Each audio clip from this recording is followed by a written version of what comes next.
Hello everyone, Shri Balaji education के online platform पे आप सभी का एक बार फिर से स्वागत है।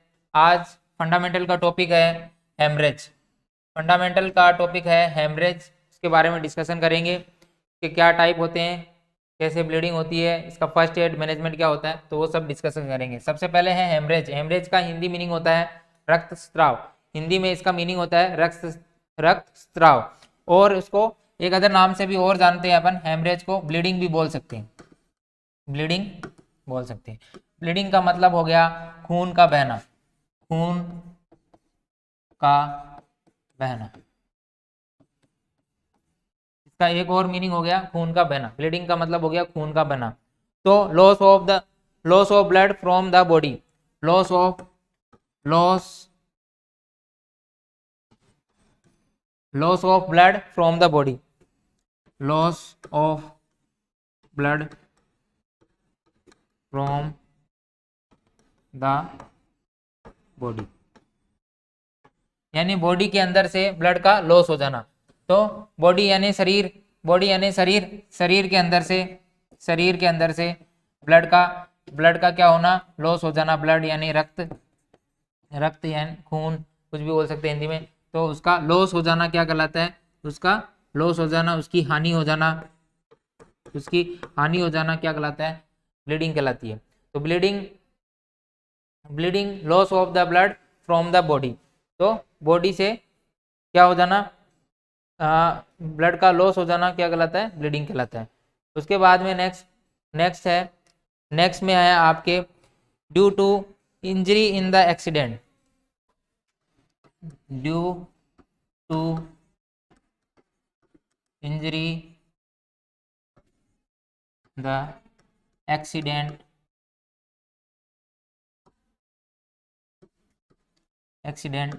एक्सीडेंट में इंजरी हो जाती है, उसके कारण क्या हो सकती है, ब्लड वेसल्स, ब्लड वेसल्स में क्या हो सकती है, ब्लड वेसल्स में इंजरी हो सकती है। Due to injury of accident, blood vessels में क्या हो जाती है, इंजरी के कारण ब्लड वेसल्स में इंजरी हो जाती है। एक्सीडेंट के कारण ब्लड वेसल्स में इंजरी हो जाती है, एक्सीडेंट के कारण ब्लड वेसल्स में इंजरी हो जाती है। तो ब्लड वेसल्स कौन सी होती है, ब्लड वेसल्स होती है अपनी आर्टरी,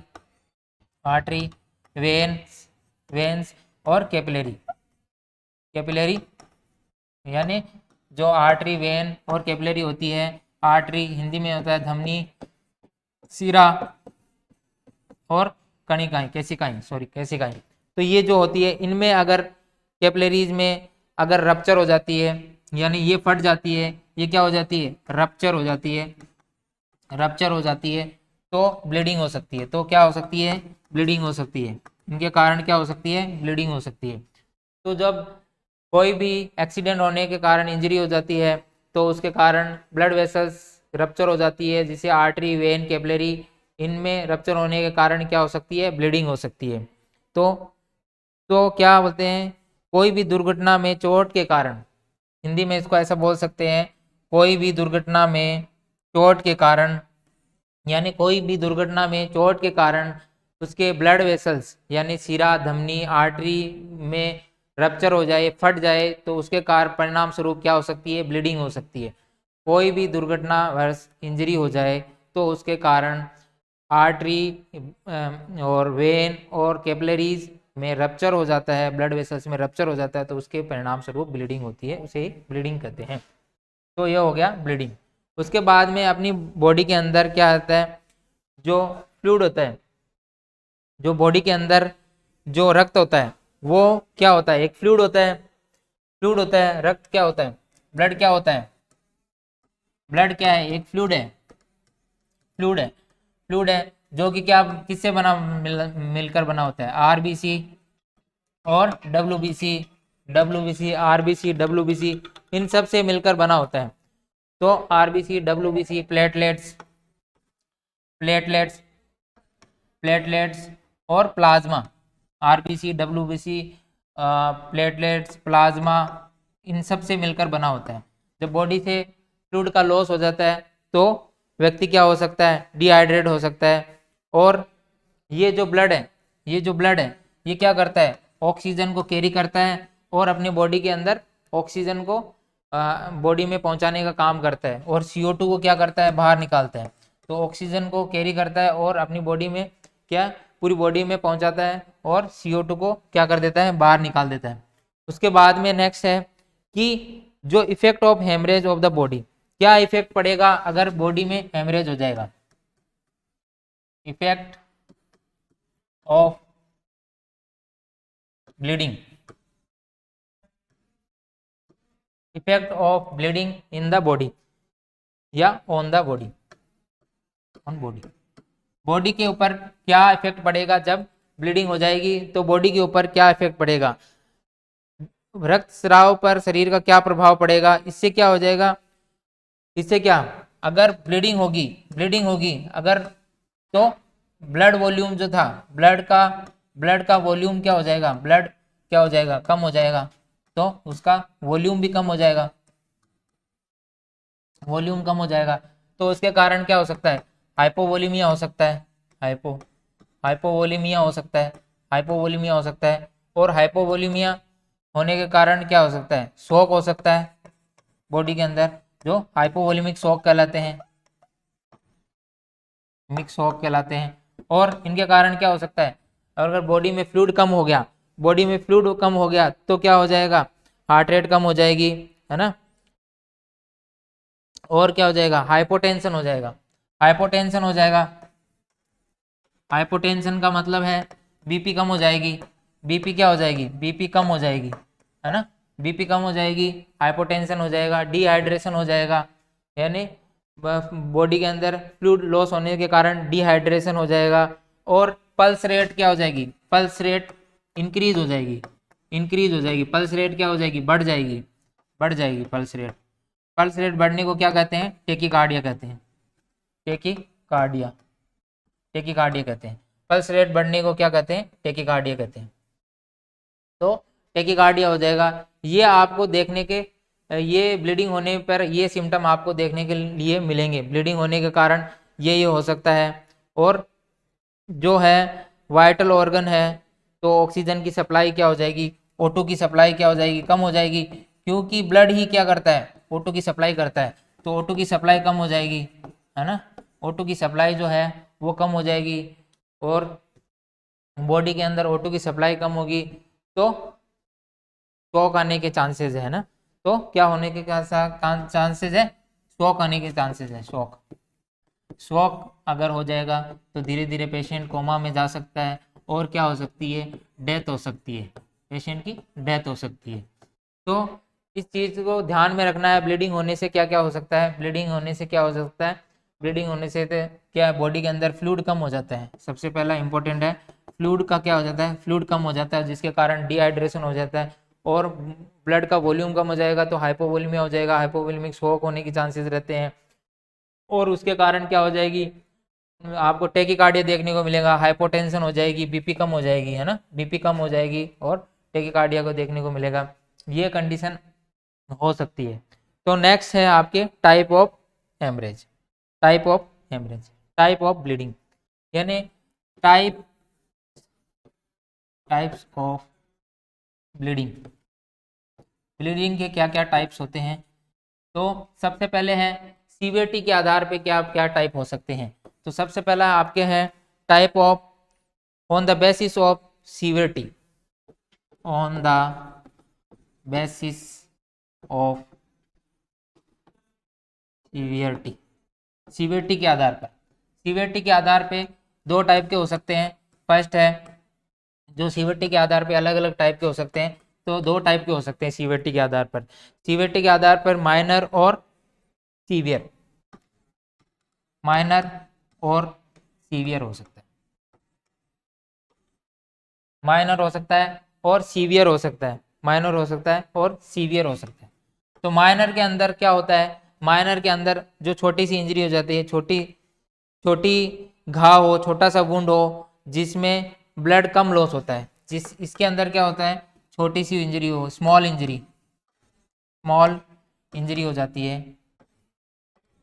इंजरी स्मॉल इंजरी होती है, और इसके अंदर क्या होती है, ब्लीडिंग, ब्लीडिंग कम होती है, कम होती है, बहुत कम होती है। स्मॉल इंजरी होती है माइनर के अंदर और ब्लीडिंग कम होती है तो वो माइनर इंजरी में आता है। और सीवियर के अंदर, जिसके अंदर इंजरी थोड़ी बड़ी होती है, इंजरी क्या हो जाएगी, इंजरी थोड़ी सीवियर हो जाएगी, इंजरी सीवियर हो जाएगी, जिसके अंदर है ना आर्टरी वगैरह, आर्टरी वेन्स ये रप्चर हो जाती है, आर्टरी वेन ये रप्चर हो जाती है, आर्टरी वेन वगैरह रप्चर हो जाती है, जिसके कारण क्या है सीवियर ब्लीडिंग हो सकती है। इसमें क्या है, अगर सीवियर ब्लीडिंग में को जल्दी से ट्रीट नहीं किया गया, जल्दी से ट्रीटमेंट नहीं मिलता है, ट्रीटमेंट नहीं मिलता है तो पेशेंट की क्या हो सकती है, डेथ हो सकती है। तो सीवियर ब्लीडिंग के अंदर वही मैंने बताया था कि सीवियर ब्लीडिंग होने के कारण क्या हो जाएगा, फ्लूइड लॉस हो जाएगा, हाइपोवोलेमिया हो जाएगा, ऑक्सीजन की डिमांड कम हो जाएगी और ऑक्सीजन पूरी बॉडी में नहीं फिलेगा तो धीरे धीरे पेशेंट क्या शॉक में जाने लग जाएगा और उसके कारण डेथ हो सकती है। तो ये दो टाइप के हो गए आपके on the basis of CVT, CVT के बेसिस पे दो टाइप के। उसके बाद है कि rupture of blood vessels, rupture of blood vessels, rupture of blood vessels, blood vessels इसके बेस पे on the basis of, on the basis of, basis of rupture of blood vessels. तो इसके आधार पे भी अलग अलग टाइप के होते हैं, इसके आधार पे भी अलग अलग टाइप के होते हैं। तो इसके अंदर फर्स्ट है आर्टेरियल ब्लीडिंग, आर्टेरियल ब्लीडिंग। अगर ब्लीडिंग कहाँ से हो, आर्टरी से हो, अगर ब्लीडिंग आर्टरी से हो तो आर्टरी से ब्लीडिंग होती है तो वो ब्लीडिंग क्या हो सकती है, ज़्यादा डेंजर हो सकती है। आर्टरी से ब्लीडिंग होती है तो वो ज़्यादा सीवियर हो सकती है। तो आर्टेरियल ब्लीडिंग हो, आर्टेरियल ब्लीडिंग के कारण भी क्या हो सकता है, ज़्यादा प्रॉब्लम हो सकती है। आर्टरी क्या हो जाती है, इसके अंदर क्या हो जाती है, आर्टरी रप्चर हो जाती है, आर्टरी रप्चर हो जाती है, रप्चर हो जाती है, जिसके कारण क्या आपको देखने को मिल सकता है, आर्टरी रप्चर होने के कारण क्या हो सकता है, आपको ब्लड क्या होगा, ब्लड आर्टरी से ब्राइट रेड कलर का ब्लड देखने को मिलेगा, bright red, bright red colour का ब्लड, क्या आपको ब्राइट रेड कलर का ब्लड क्या आपको देखने को मिलेगा, कलर का ब्लड, ब्राइट रेड कलर का, मतलब इसमें ब्लड भी क्या है, फास्ट, फास्ट ब्लड होगा, ब्लड क्या होगा बहुत तेजी से निकलेगा और इससे क्या है धमनी से रक्त लाल ब्राइट रेड कलर का होता है, जो फुहारे मारकर फुहारे की तरफ पे निकलता है, जैसे फुहारा होता है ना, फुहारा फुहारे की तरह निकलता है, फुहारा की तरह ब्लड है वो फुहारे की तरह निकलता है, यानी बहुत तेज निकलता है फुहारे की तरह। तो वो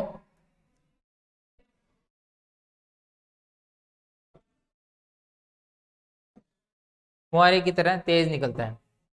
उसके बाद में आर्टरी से जो ब्लड होता है उसको जल्दी से जल्दी कंट्रोल करना चाहिए, वो सीवियर ब्लीडिंग के अंदर आ सकता है, वो सीवियर ब्लीडिंग के अंदर आता है। आर्टरी से जो ब्लड है उसको जल्दी से जल्दी कंट्रोल करना चाहिए, उसे नियंत्रण करना भी कठिन होता है ना, उसको कंट्रोल करना थोड़ा सा कठिन होता है, कंट्रोल करना उसको क्या थोड़ा सा मुश्किल होता है, लेकिन उसको कंट्रोल किया जाता है, प्रेशर दबा के कंट्रोल किया जाता है, या आर्टरी को सिल देना चाहिए, डिफिकल्टी होती है कंट्रोल करने में। उसके बाद में है सेकंड नंबर है, उसके बाद में सेकंड नंबर है वेनस ब्लड, सेकंड नंबर है venous bleeding, venous bleeding, venous bleeding जो वेन का ब्लड होता है, जैसे सीरा का ब्लड हो गया है ना, वेन को हिंदी में सीरा बोलते हैं, इसको क्या बोलते हैं, आर्टरी को क्या बोलते हैं, धमनी बोलते हैं, धमनी बोलते हैं। तो वेन का ब्लड क्या होता है, वेन का ब्लडिंग जो होती है, वेन से जो ब्लड लॉस होता है वो डार्क और मैरून कलर का होता है, वो जो ब्लड हो गया वो क्या हो गया, डार्क,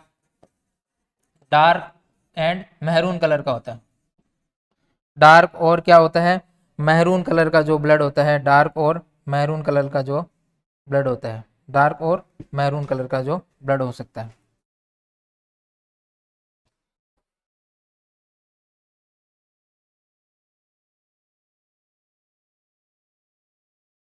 डार्क और मैरून,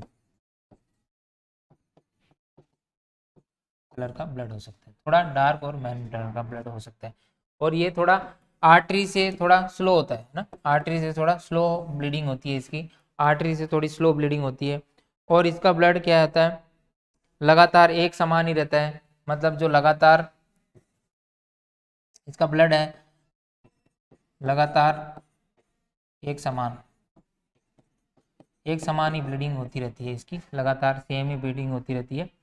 तो इसको कंट्रोल करना इतना मुश्किल नहीं है, इसे कंट्रोल किया जा सकता है, कुछ मिनट तक प्रेशर देने के कारण ये ब्लड कंट्रोल में हो सकता है। उसके बाद में है कैपिलरी का तीसरा जो है वो है कैपिलरी, तीसरा जो है वो है capillary, capillary bleeding. Capillary bleeding, ये जो ब्लीडिंग है कैपिलरी ब्लीडिंग, ये स्मॉल ब्लड वेसल्स, जो स्मॉल ब्लड वेसल्स होती है उसके कारण होती है। ये स्मॉल जो ब्लड वेसल्स है उनमें ये कैपिलरी ब्लीडिंग देखने को मिलती है। तो ये जो कैपिलरी ब्लीडिंग है ये स्मॉल ब्लड वेसल्स में देखने को मिलता है। एक मिनट,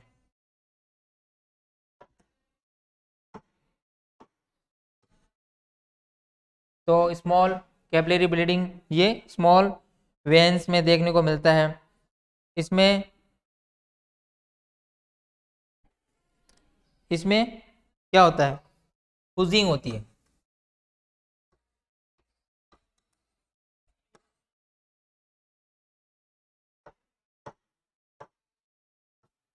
इसमें क्या होता है, पुजिंग होती है, उसके अंदर पुजिंग होती है। यानी ब्लड क्या होता है, ब्लड क्या होता है इसके अंदर रिसाव के रूप में, रिसाव के रूप में या धीमा, रिसाव के रूप में, रिसाव के रूप में या धीमा आता है, रिसाव के रूप में या धीमा ब्लड। तो इसको मैं थोड़ा सा डायग्राम में भी बताऊंगा कि पुजिंग ब्लड में क्या होता है, कि ब्लड क्या होता है, स्मॉलेस्ट ब्लड वेसल्स जो होती है, स्मॉलेस्ट ब्लड वेसल्स होती है उसके अंदर, ये देखो ये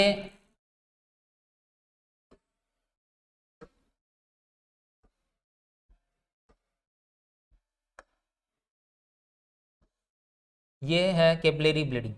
तो टाइप ऑफ एक्सटर्नल ब्लीडिंग इसके अंदर है कैपिलरी ब्लीडिंग।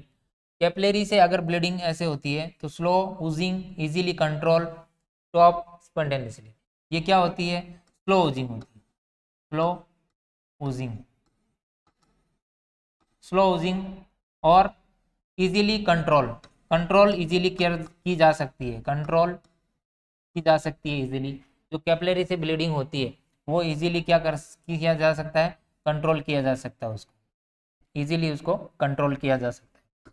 उसके बाद में नेक्स्ट है आपके वेनस।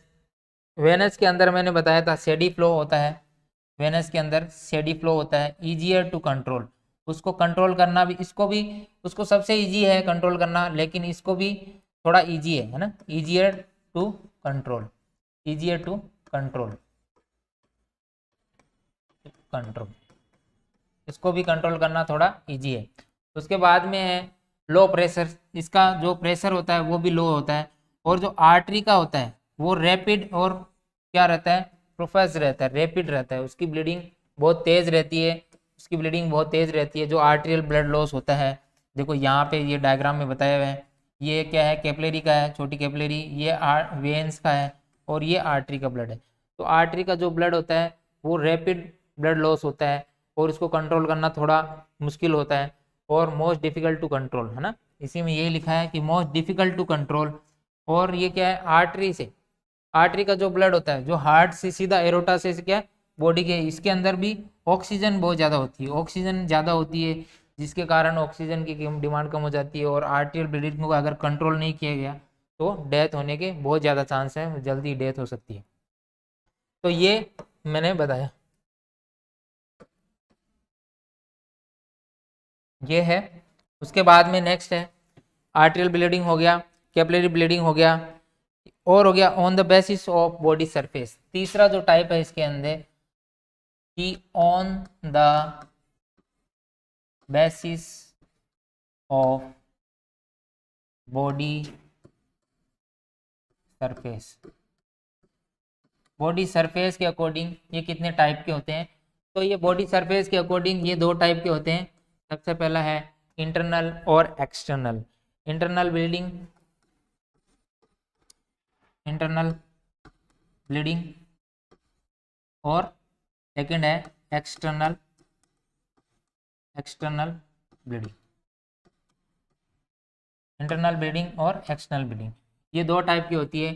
इंटरनल ब्लीडिंग के अंदर तो क्या होता है, ब्लड क्या होता है, अंदर ही रहता है। ब्लड क्या रहता है, ब्लड जो रहता है वो बॉडी के अंदर ही रहता है, वो बॉडी के अंदर ही रहता है, बाहर नहीं ले, बॉडी के अंदर ही रहता है और स्वेलिंग हो जाती है। एक्सटर्नल ब्लीडिंग में क्या होता है, ब्लड क्या है बॉडी के बाहर दिखाई देता है, बॉडी के बाहर दिखाई देता है। यानी ये जो ब्लड है एक्सटर्नल वो बॉडी के बाहर दिखाई देगा, और ये ब्लड है जो बॉडी में ही रहता है। जैसे मैं एग्जांपल एक बार डायग्राम से और बता देता हूँ आपको। तो इसके अंदर देखो, इसके अंदर मैंने बताया था, इसके अंदर देखो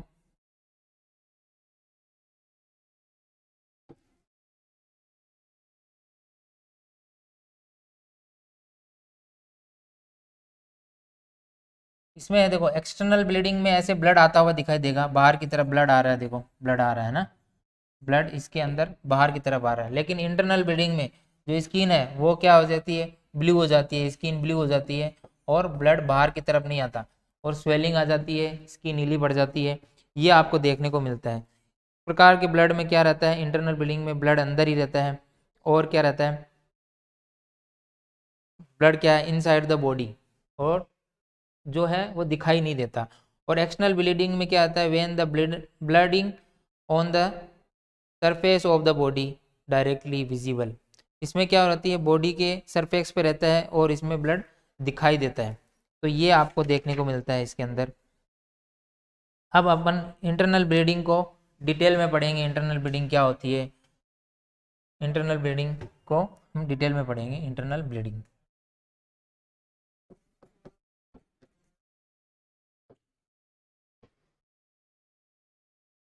इंटरनल ब्लीडिंग क्या, कहाँ कहाँ से हो सकती है, कैसे हो सकती है, इंटरनल ब्लीडिंग क्या होती है। इंटरनल ब्लीडिंग का हिंदी में मीनिंग हो गया आंतरिक रक्तस्राव। तो अंदर से जो ब्लीडिंग होती है वो कभी भी क्या होती है, ब्लीडिंग दिखाई नहीं देती। इंटरनल ब्लीडिंग क्या है, कभी भी ब्लीडिंग ऑर्गन से होती है जो कि विजिबल नहीं होती है, जो विजिबल नहीं होती है, विजिबल नहीं होती है। सबसे इम्पोर्टेंट लाइन है कि ये विजिबल नहीं होती है, ये दिखाई नहीं देती है, ठीक है, दिखाई नहीं देती है, अंदर ही होती है, ये दिखाई नहीं देती है। और ये क्या है, अंदर जो ब्लीडिंग है वो अंदर होती है, बॉडी के अंदर होती है, बॉडी के अंदर होती है, अंदर इंटरनल ब्लीडिंग बॉडी के अंदर हो सकती है। तो इसमें क्या होता है, बॉडी के अंदर हो सकता है इंटरनल ब्लीडिंग। और इसमें internal bleeding cause by rupture of artery vein capillary, यानी ये क्या है, किससे हो सकती है, इसमें आर्टरी वेन कैपिलरी इनके फटने से हो सकती है। जो ब्लड वेसल्स है, अपने ब्लड वेसल्स है, ब्लड वेसल्स है जैसे आर्टरी, आर्टरी, वेन्स और कैपिलरी, कैपिलरी इनके क्या फटने से ये ब्लीडिंग हो सकती है। इंटरनल यानी वो ऑर्गन के अंदर ही फट जाती है, इंटरनल ऑर्गन में ही फट जाती है, तो उसके कारण हो सकता है।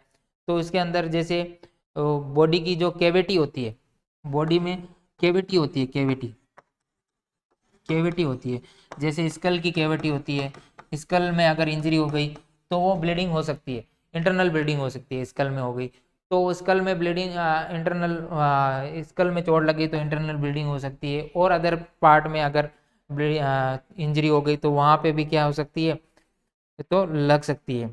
तो इसमें क्या है, ब्लड कहाँ, एक कैविटी में इकट्ठा हो जाता है। जो ब्लड है, ये ब्लड है वो कहाँ इकट्ठा हो जाता है, इन कैविटी के अंदर, कैविटी के अंदर इकट्ठा हो जाता है। कैविटी जो होती है वो उसके अंदर इकट्ठा होने लग जाता है, और वो फिर वहाँ पे स्किन क्या हो जाती है, नीली वगैरह पड़ जाती है। तो सिम्टम क्या देखने को मिलते हैं इसके अंदर, साइन एंड सिम्टम्स क्या देखने को मिलते हैं। तो इंटरनल ब्लीडिंग के अंदर जो है sign and symptoms. Sign and symptoms क्या देखने को मिलेंगे? साइन एंड सिम्टम्स, तो फर्स्ट साइन एंड सिम्टम होगा हिस्ट्री ऑफ, जो जहाँ पे इंजरी हुई है वहाँ पे क्या हो गया, पेनेट्रिंग वुंड ऑफ स्कल। जो पेनेट्रिंग वुंड ऑफ स्कल्स, सबसे पहला जो सिम्टम देखने को मिलेगा आपको वो होगा आपका पेनेट्रिंग वुंड ऑफ स्कल। अगर स्कल में इंजरी हुई है तो वहां पे पेनेट्रिंग वुंड होगा, है ना। स्कल में अगर इंजरी हो गई है तो वहां पे आपका पेनेट्रिंग वुंड होगा, पेनेट्रिंग वुंड होगा।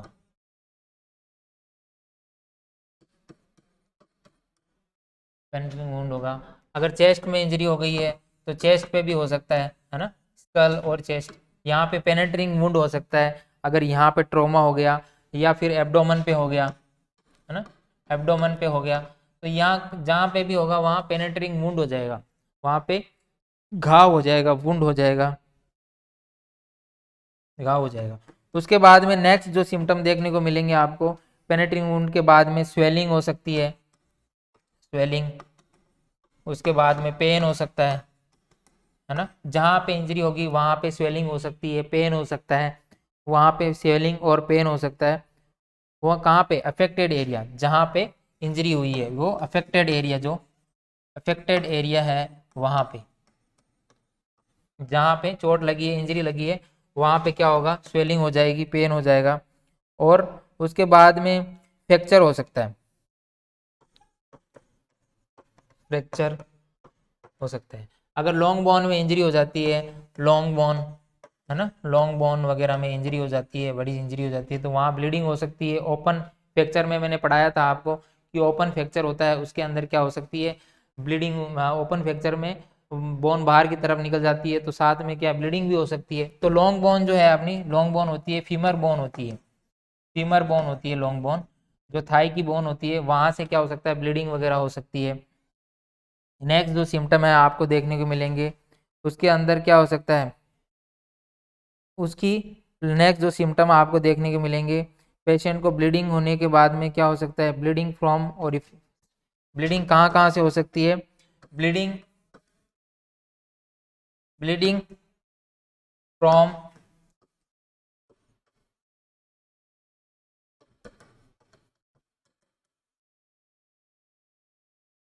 ओरिफिस सच एज, मतलब कैस कौन से ओरिफिस से क्या हो सकती है, ब्लीडिंग हो सकती है।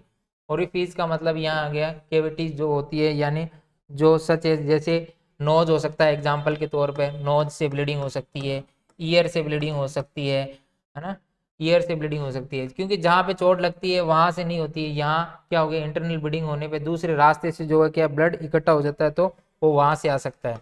तो माउथ से आ सकता है, माउथ से आ सकता है। उसके बाद में माउथ से आने के, माउथ से, वेजाइना से, यूरिन से, है ना, वेजाइना या वेजाइना से आ सकता है, या एनस से आ सकता है, एनस से आ सकता है, या यूरेथ्रा से आ सकता है, यूरेथ्रा से आ सकता है, यूरेथ्रा से आ सकता है। ठीक है, तो ब्लड क्या है, इतनी जगहों से आ सकता है, यूरेथ्रा से आ सकता है, और वेजाइना से आ सकता है, नोज से आ सकता है, ईयर से आ सकता है। जो ओरिफिक्स होते हैं तो उनके द्वारा अगर आ सकते हैं, रास्ते जो होते हैं ना, जो बॉडी से, बॉडी में ये जो ना, nose, ear, mouth, vagina, anus, ये क्या है, ओरिफल्स है, जो रास्ते हैं, इनके द्वारा क्या है, इंटरनल ब्लीडिंग का ब्लड क्या है, बाहर आ जाएगा, इनके द्वारा आ सकता है। उसके बाद में नेक्स्ट सिम्टम आपको क्या देखेंगे, पेल एंड क्लेमी स्किन देखने को मिलेगी, pale and clammy skin, pale and clammy skin, clammy skin आपको देखने को मिलेगी, पेल एंड क्लेमी स्किन आपको देखने को मिलेगी नेक्स्ट सिम्टम। उसके बाद में जो पल्स है वो क्या हो जाएगी, रैपिड हो जाएगी, रैपिड पल्स, रैपिड पल्स देखने को मिल सकती है। तो ये पल्स वगैरह रैपिड हो जाएगी। लो प्रेशर, जो बीपी है वो लो हो जाएगा, लो बीपी, बीपी कम हो जाएगा, यानी हाइपोटेंशन, हाइपोटेंशन लो बीपी हो जाएगा। और जो नेक्स्ट सिम्टम है, जो है आपको नेक्स्ट सिम्टम आपको स्लो रेस्पिरेशन, डिजीनेस, अनकॉन्शियसनेस, है ना। स्लो रेस्पिरेशन, रेस्पिरेशन हो जाएगा, डिजीनेस हो जाएगा, डिजीनेस चक्कर आना, और उसके बाद में डिजीनेस, लो रेस्पिरेशन, डिजीनेस, ये सिम्टम देखने को मिलेंगे। अनकॉन्शियसनेस और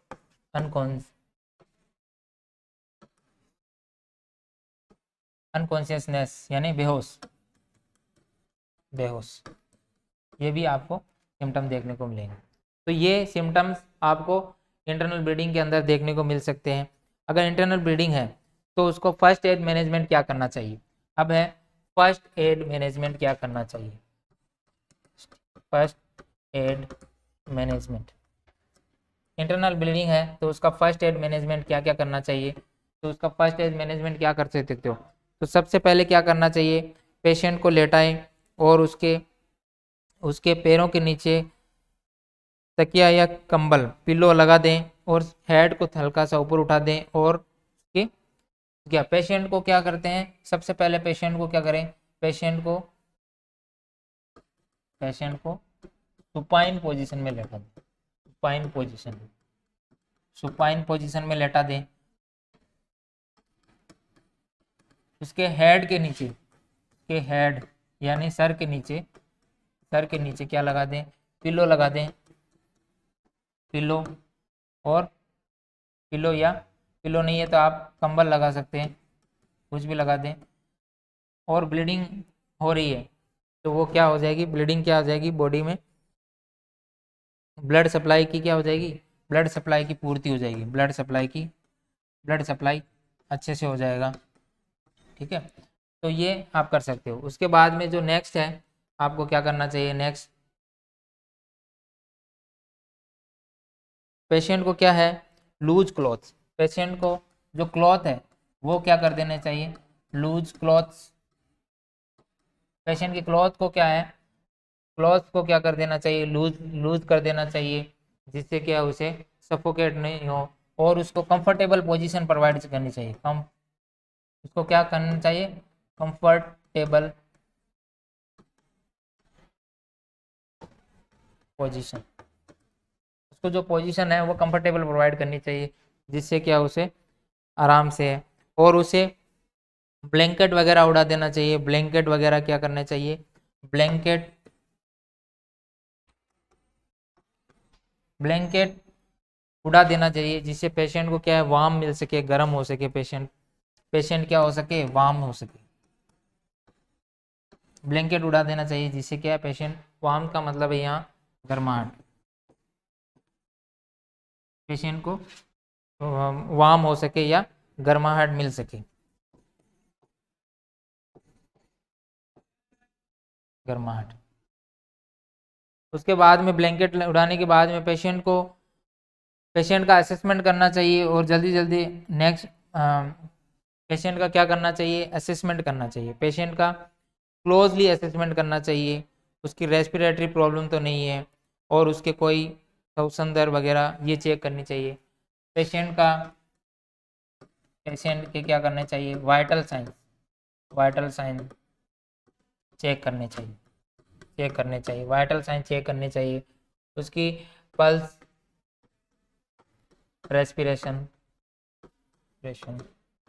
और पल्स, हार्ट रेट, ये पल्स में आ जाता है, हार्ट रेट पल्स में ही आ जाता है, सॉरी पल्स में ही आ जाता है, हार्ट रेट, रेस्पिरेशंस और उसकी रेस्पिरेशन, पल्स, हार्ट रेट, और ये वाइटल साइन चेक करने चाहिए। अगर उसको ज़रूरत पड़े, उसको अगर एयरवे एयरवे एयरवे ब्लॉक हो तो उसे पहले एयरवे ओपन करना चाहिए। अगर हार्ट बीट स्टॉप हो रही है तो उसको सीपीआर की ज़रूरत पड़े तो सीपीआर देना चाहिए। तो जल्दी से जल्दी अगर सीपीआर की ज़रूरत लगे तो सीपीआर देना चाहिए। आर्टिफिशियल रेस्पिरेशन दे सकते हो, आर्टिफिशियल रेस्पिरेशन, आर्टिफिशियल रेस्पिरेशन दे सकते हो, कृत्रिम श्वसन, यानी अगर उसकी रेस्पिरेशन की क्रिया कम हो रही हो, सांस लेना ब्रीदिंग डिफिकल्टी है और ब्रीदिंग कम हो रही है, तो उसको आर्टिफिशियल रेस्पिरेशन दे सकते हो। हार्ट बीट स्टॉप हो रही है तो उसे सीपीआर की जरूरत पड़े तो सीपीआर दे सकते हो। तो आपको ये ज़्यादा से ज़्यादा करना चाहिए। और पेशेंट को कुछ भी खाने के लिए नहीं देना चाहिए। कभी भी क्या है, पेशेंट को कुछ भी, अगर ब्लीडिंग हो रही है तो पेशेंट को कभी भी कुछ ब्लीडिंग हो रही है तो पेशेंट को कभी भी कुछ भी खाने के लिए नहीं देना चाहिए। फूड फूड आइटम्स जो फूड आइटम्स है वो नहीं देना चाहिए, नहीं देना चाहिए। या खाने पीने के लिए कुछ भी नहीं देना चाहिए, जिससे क्या है, एयरवे ब्लॉक हो सकता है। एयरवे क्या हो सकता है, ब्लॉक हो सकता है। एयरवे ब्लॉक हो सकता है, या फिर जो फूड है वो क्या लंग्स में जा सकते हैं। लंग्स फूड पार्टिकल जो है लंग्स में जा सकते हैं, जिससे उसको रेस्पिरेटरी प्रॉब्लम हो सकती है, पेशेंट का एयरवे ब्लॉक हो सकता है, सांस लेने में प्रॉब्लम हो सकती है और डेथ हो सकती है। और अगर पेशेंट को ज़रूरत लगे तो मैंने बताया था सीपीआर करें। और अगर ब्लीडिंग कंट्रोल में ना हो, अगर पेशेंट की ज़्यादा प्रॉब्लम हो रही हो तो उसे क्या कर रहे हैं, हमेशा हॉस्पिटल जल्दी से जल्दी उसे क्या करें, हॉस्पिटल पहुंचा देना चाहिए। एज सून एज पॉसिबल क्या करना चाहिए, हॉस्पिटल में पहुंचा देना चाहिए। तो आज का टॉपिक है ब्लीडिंग। तो ब्लीडिंग में मैंने पढ़ाया था, सबसे पहले ब्लीडिंग क्या होती है, ब्लीडिंग कितने टाइप की होती है, छोटा सा रिवीजन कर देते हैं अपन। ब्लीडिंग का मतलब या हेमरेज का मतलब है हिंदी में रक्तस्राव। और उसका एक और वर्ड मीनिंग होता है, कब मीनिंग होता है कि ब्लीडिंग का यहाँ पे एक और मीनिंग होता है, वो होता है खून का बहना। सॉरी, हेमरेज का एक और मीन होता है ब्लीडिंग, और ब्लीडिंग का मतलब हिंदी में है खून का बहना। तो blood loss of blood from the body, body से क्या है, ब्लड का लॉस हो जाना क्या कहलाता है, ब्लीडिंग कहलाता है। कोई भी एक्सीडेंट अगर इंजरी हो गई तो ब्लड वेसल्स में रप्चर होने के कारण क्या हो सकता है, ब्लीडिंग हो सकती है। आर्टरी वेन कैपिलरी रप्चर होने के कारण ब्लीडिंग हो सकती है। उसके बाद में तो उसके कारण क्या हो सकता है, बॉडी में फ्लूइड लॉस हो जाता है। आरबीसी ब्लड जो बना होता है वो आरबीसी डब्ल्यूबीसी प्लाज्मा इनसे मिलकर बना होता है। और ब्लीडिंग लॉस होने की वजह से क्या हो सकता है, हाइपोवोलीमिया हो सकता है, ब्लड वॉल्यूम कम हो जाता है, डिहाइड्रेशन हो सकता है, और हाइपोटेंशन हो सकती है, बीपी कम हो सकता है, शॉक में जा सकता है पेशेंट। तो ये बॉडी पे इफेक्ट पड़ सकते हैं। उसके बाद में टाइप ऑफ ब्लीडिंग, इसमें अलग अलग टाइप है। तो सीवियरिटी के आधार पे दो टाइप के होते हैं, माइनर और सीवियर। तो माइनर में स्मॉल इंजरी हो जाती है, जो ब्लीडिंग कम होती है उसे कंट्रोल किया जाता है। सीवियर में क्या होता है, लार्ज इंजरी हो जाती है, बड़ी इंजरी हो जाती है, बिग इंजरी हो जाती है, जिसको सीवियर इंजरी बोल सकते हैं, वो कंट्रोल में नहीं ला सकते। और आर्टरी और वेन इसमें रप्चर होने के ज़्यादा चांसेस रहते हैं, इसके कारण हाइपोवोलीमिया शॉक होने के कारण इनकी डेथ हो सकती है। और कि नेक्स्ट है इसमें